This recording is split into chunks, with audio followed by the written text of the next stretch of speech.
Leemos la exhortación Verbum Domini del Papa Benedicto XVI sobre la palabra de Dios en la vida y la misión de la Iglesia. Después de la introducción, estamos ahora en la primera parte, Verbum Dei. En el principio ya existía la palabra, y la palabra estaba junto a Dios, y la palabra era Dios, y la palabra se hizo carne. Capítulo 1 del Evangelio de Juan. El Dios que habla. Cristología de la palabra. La consideración de la realidad como obra de la Santísima Trinidad a través del Verbo Divino nos permite comprender las palabras del autor de la carta a los Hebreos. En distintas ocasiones y de muchas maneras habló Dios antiguamente a nuestros padres por los profetas. Ahora, en esta etapa final, nos ha hablado por el Hijo, al que ha nombrado heredero de todo y por medio del cual ha ido realizando las edades del mundo. Es muy hermoso ver cómo todo el Antiguo Testamento se nos presenta ya como historia en la que Dios comunica su palabra. En efecto, hizo primero una alianza con Abraham, Génesis 15. Después, por medio de Moisés, Éxodo 24, la hizo con el pueblo de Israel, y así se fue revelando a su pueblo con obras y palabras como Dios vivo y verdadero. De este modo, Israel fue experimentando la manera de obrar de Dios con los hombres. La fue comprendiendo cada vez mejor al hablar Dios por medio de los profetas, y fue difundiendo este conocimiento entre las naciones. Salmo 21, 95, Isaías 2, Jeremías 3. Esta condescendencia de Dios se cumple de manera insuperable en la encarnación del Verbo. La palabra eterna, que se expresa en la creación y se comunica en la historia de la salvación, en Cristo se ha convertido en un hombre nacido de una mujer. Gálatas capítulo 4. La palabra aquí no se expresa principalmente mediante un discurso con conceptos o normas. Aquí nos encontramos ante la persona misma de Jesús. Su historia única y singular es la palabra definitiva que Dios dice a la humanidad. Así se entiende por qué no se comienza a ser cristiano por una decisión ética o una gran idea, sino por el encuentro con un acontecimiento, con una persona que da un nuevo horizonte a la vida y con ello una orientación decisiva. La renovación de este encuentro y de su comprensión produce en el corazón de los creyentes una reacción de asombro ante una iniciativa divina que el hombre, con su propia capacidad racional y su imaginación, nunca habría podido inventar. Se trata de una novedad inaudita y humanamente inconcebible, y la palabra se hizo carne y acampó entre nosotros. Juan capítulo 1. Esta expresión no se refiere a una figura retórica, sino a una experiencia viva. La narra San Juan, testigo ocular, y hemos contemplado su gloria, gloria propia del Hijo único del Padre, lleno de gracia y de verdad. Juan capítulo 1. La fe apostólica testifica que la palabra eterna se hizo uno de nosotros.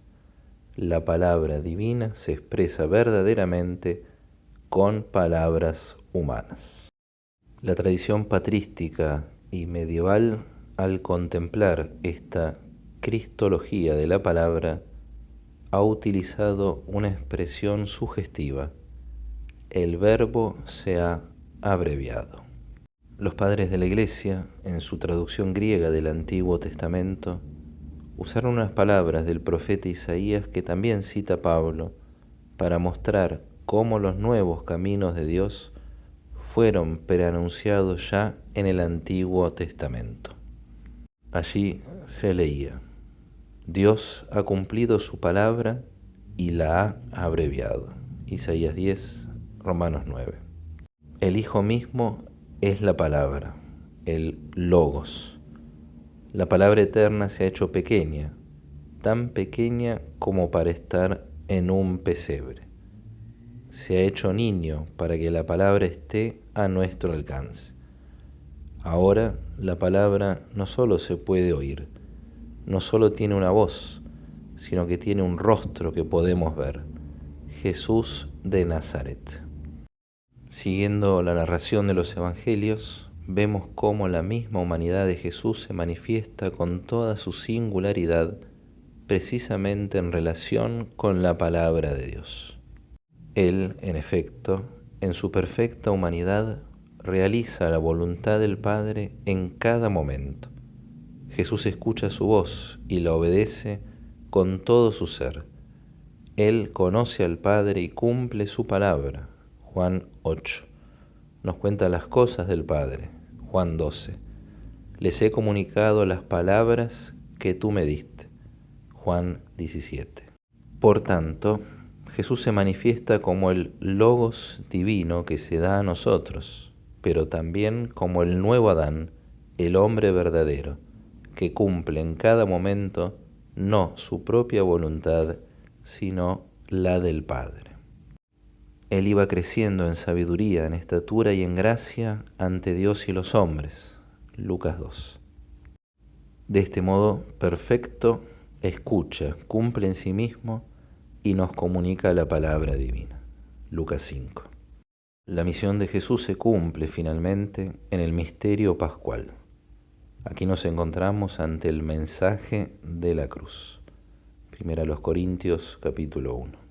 El Verbo enmudece, se hace silencio mortal porque se ha dicho hasta quedar sin palabras, al haber hablado todo lo que tenía que comunicar sin guardarse nada para sí. Los padres de la Iglesia, contemplando este misterio, ponen de modo sugestivo en labios de la Madre de Dios estas palabras: la palabra del Padre que ha creado todas las criaturas que hablan, se ha quedado sin palabras. Están sin vida los ojos apagados de aquel que con su palabra y con un solo gesto suyo mueve todo lo que tiene vida. Aquí se nos ha comunicado el amor más grande, el que da la vida por sus amigos. Juan 15. En este gran misterio, Jesús se manifiesta como la palabra de la nueva y eterna alianza. La libertad de Dios y la libertad del hombre se encuentran definitivamente en su carne crucificada, en un pacto indisoluble, válido para siempre.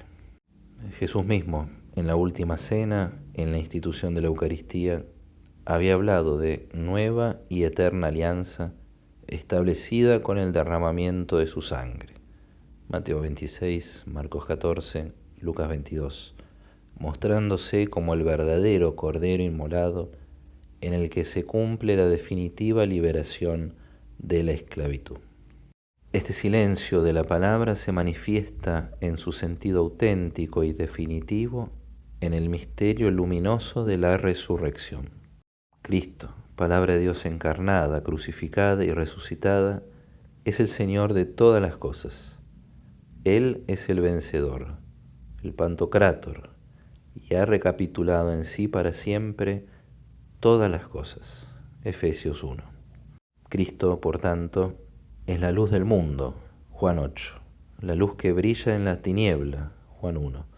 Y que la tiniebla no ha derrotado. Juan capítulo 1.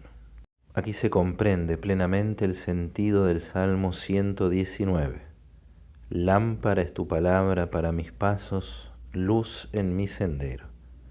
La palabra que resucita es esta luz definitiva en nuestro camino. Los cristianos han sido conscientes desde el comienzo de que en Cristo la palabra de Dios está presente como persona. La palabra de Dios es la luz verdadera que necesita el hombre. Sí, en la resurrección, el Hijo de Dios surge como luz del mundo. Ahora, viviendo con Él y por Él, podemos vivir en la luz. Llegados, por decirlo así, al corazón de la cristología de la palabra, es importante subrayar la unidad del designio divino en el Verbo encarnado. Por eso, el Nuevo Testamento, de acuerdo con las Sagradas Escrituras, nos presenta el misterio pascual como su más íntimo cumplimiento. San Pablo, en la primera carta a los Corintios, afirma que Jesucristo murió por nuestros pecados según las Escrituras, capítulo 15, y que resucitó al tercer día según las Escrituras. Con esto, el apóstol pone el acontecimiento de la muerte y resurrección del Señor en relación con la historia de la antigua alianza de Dios con su pueblo. Es más, nos permite entender que esta historia recibe de ello su lógica y su verdadero sentido. En el misterio pascual se cumplen las palabras de la Escritura, o sea, esta muerte realizada según las Escrituras es un acontecimiento que contiene en sí un logos, una lógica. La muerte de Cristo atestigua que la palabra de Dios se hizo carne, historia humana. También la resurrección de Jesús tiene lugar al tercer día según las Escrituras, ya que, según la interpretación judía, la corrupción comenzaba después del tercer día. La palabra de la Escritura se cumple en Jesús que resucita antes de que comience la corrupción.